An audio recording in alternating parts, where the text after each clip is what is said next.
കുറച്ച് മാവ് കുടിക്കും. അടിപൊളി അടിപൊളി.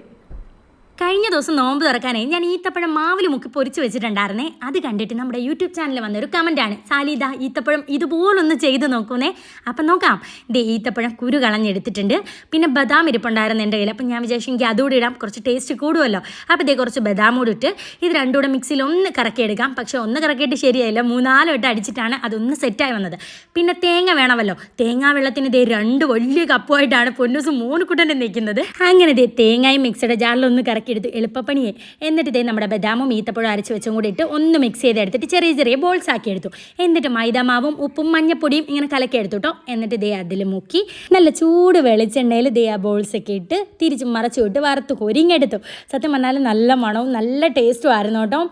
സിമ്പിൾ റെസിപ്പിയാണ്. നമുക്ക് 4 മണി പലഹാരം നോമ്പ് തുറക്കാനൊക്കെ എടുക്കാം. താങ്ക് യു കേട്ടോ.